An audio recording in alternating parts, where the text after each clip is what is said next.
ओम उमा महेश्वराय नमः। आप सभी का हमारे YouTube चैनल पर हार्दिक स्वागत है। महाशिवरात्रि पर्व की आप सभी को हार्दिक शुभकामनाएं। आज महाशिवरात्रि के पर्व पर आइए सुने नागेश्वर ज्योतिर्लिंग उत्पत्ति की पौराणिक कथा। दारुका नाम की एक प्रसिद्ध राक्षसी थी जो पार्वती जी से वरदान प्राप्त कर अहंकार में चूर रहती थी। उसका पति दारुक महान बलशाली राक्षस था। उसने बहुत से राक्षसों को अपने साथ लेकर समाज में आतंक फैलाया हुआ था। वह यज्ञ आदि शुभ कर्मों को नष्ट करता हुआ संत महात्माओं का संहार करता था। वह प्रसिद्ध धर्मनाशक राक्षस था। पश्चिम समुद्र के किनारे सभी प्रकार की संपदाओं से भरपूर 16 योजन विस्तार पर उसका एक वन था जिसमें वह निवास करता था। दारुका जहाँ भी जाती थी, वृक्षों तथा विविध उपकरणों से सुसज्जित वह वनभूमि अपने विलास के लिए साथ साथ ले जाती थी। महादेवी पार्वती ने उस वन की देखभाल का दायित्व दारुका को ही सौंपा था, जो उनके वरदान के प्रभाव से उसके ही पास रहता था। उससे पीड़ित आम जनता ने महर्षि औरव के पास जाकर अपना कष्ट सुनाया। शरणागतों की रक्षा का धर्म पालन करते हुए महर्षि औरव ने राक्षसों को शाप दे दिया। उन्होंने कहा कि जो राक्षस इस पृथ्वी पर प्राणियों की हिंसा और यज्ञों का विनाश करेगा, उसी समय वह अपने प्राणों से हाथ धो बैठेगा। महर्षि औरव द्वारा दिए गए शाप की सूचना जब देवताओं को मालूम हुई, तब उन्होंने दुराचारी राक्षसों पर चढ़ाई कर दी। राक्षसों पर भारी संकट आ पड़ा।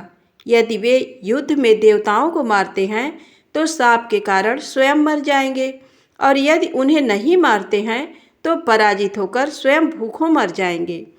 उस समय दारुका ने राक्षसों को सहारा दिया और भवानी के वरदान का प्रयोग करते हुए वह संपूर्ण वन को लेकर समुद्र में जा बसी।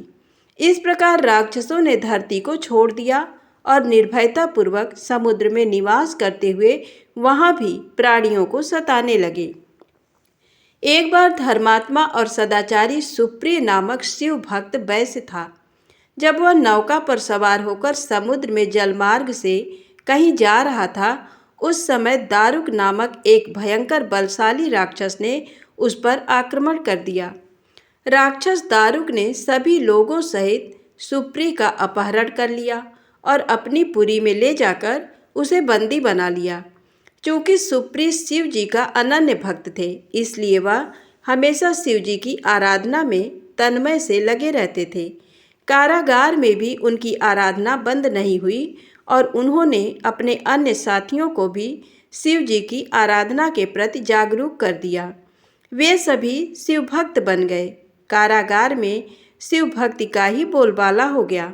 जब इसकी सूचना राक्षस दारुक को मिली तो वह क्रोध में उबल उठा। उसने देखा कि कारागार में सुप्री ध्यान लगाए बैठा है, तो उसे डांटते हुए बोला, वैश्य, तू आंखें बंद करके मेरे विरुद्ध कौन सा षड्यंत्र रच रहा है? वह जोर जोर से चिल्लाता हुआ धमका रहा था। इसका उस पर कुछ भी प्रभाव न पड़ा। घमंडी राक्षस दारुक ने अपने अनुचरों को आदेश दिया कि इस शिव भक्त को मार डालो। अपनी हत्या के भय से भी सुप्री डरे नहीं और वह भयहारी संकट मोचक भगवान शिव को पुकारने में ही लगे रहे। देव, आप ही हमारे सर्वस्व हैं, आप ही मेरे जीवन और प्राण हैं। इस प्रकार सुप्रिय वैश्य की प्रार्थना को सुनकर भगवान शिव एक बिल से प्रकट हो गए। उनके साथ ही 4 दरवाजों का एक सुंदर मंदिर प्रकट हुआ। उस मंदिर के मध्य भाग में एक दिव्य ज्योतिर्लिंग प्रकाशित हो रहा था तथा शिव परिवार के सभी सदस्य भी उसके साथ विद्यमान थे। वैश्य सुप्री ने शिव परिवार सहित उस ज्योतिर्लिंग का दर्शन और पूजन किया। सुप्री के पूजन से प्रसन्न भगवान शिव ने स्वयं पाशुपतास्त्र लेकर प्रमुख राक्षसों को व उसके अनुचरों को तथा उनके सारे संसाधनों अस्त्र शस्त्र को नष्ट कर दिया। लीला करने के लिए स्वयं शरीर धारण करने वाले भगवान शिव ने अपने भक्त सुप्री आदि की रक्षा करने के बाद उस वन को भी ये वर दिया कि आज से इस वन में ब्राह्मण, क्षत्रिय, वैश्य तथा शूद्र इन चारों वर्णों के धर्मों का पालन किया जाएगा। इस वन में शिव धर्म के प्रचारक श्रेष्ठ ऋषि मुनि निवास करेंगे और यहाँ तामसिक दुष्ट राक्षसों के लिए कोई स्थान नहीं होगा। राक्षसों पर आए इसी भारी संकट को देखकर राक्षसी दारुका ने दीन भाव से देवी पार्वती की स्तुति की। उसकी प्रार्थना से प्रसन्न माता पार्वती ने पूछा, बताओ मैं तेरा कौन सा प्रिय कार्य करूं? दारुका ने कहा, माँ आप मेरे कुल की रक्षा करें। पार्वती ने उसके कुल की रक्षा का आश्वासन देते हुए भगवान शिव से कहा, हे नाथ, आपकी कही हुई बात इस युग के अंत में सत्य होगी।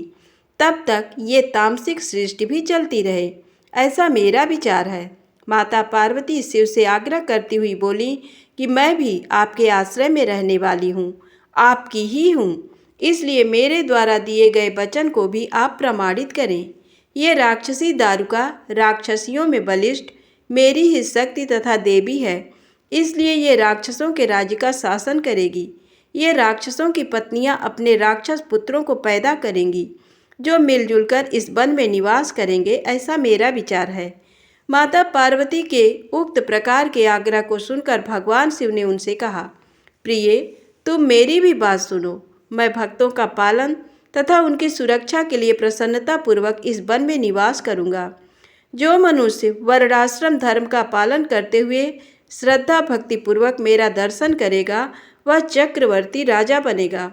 कलयुग के अंत में तथा सतयुग के प्रारंभ में महासेन का पुत्र वीरसेन राजाओं का महाराज होगा। वह मेरा परम भक्त तथा बड़ा पराक्रमी होगा। जब इस वन में आकर मेरा दर्शन करेगा उसके बाद वह चक्रवर्ती सम्राट हो जाएगा। तत्पश्चात बड़ी बड़ी लीलाएं करने वाले शिव दंपति ने आपस में हास्य विलास की बातें की और वहीं पर स्थित हो गए। इस प्रकार शिव भक्तों के प्रिय ज्योतिर्लिंग स्वरूप भगवान शिव नागेश्वर कहलाए और माँ पार्वती देवी भी नागेश्वरी के नाम से विख्यात हुई। इस प्रकार शिव ज्योतिर्लिंग के रूप में प्रकट हुए हैं जो तीनों लोकों की कामनाओं को पूर्ण करने वाले हैं। नागेश्वर ज्योतिर्लिंग के दर्शन करने के बाद जो मनुष्य उसकी उत्पत्ति और महात्म्य संबंधी कथा को सुनता है वह समस्त पापों से मुक्त हो जाता है तथा संपूर्ण भौतिक और आध्यात्म सुखों को प्राप्त करता है। जय भोलेनाथ। दोस्तों, कहानी अच्छी लगी हो तो कृपया चैनल को लाइक सब्सक्राइब अवश्य करें।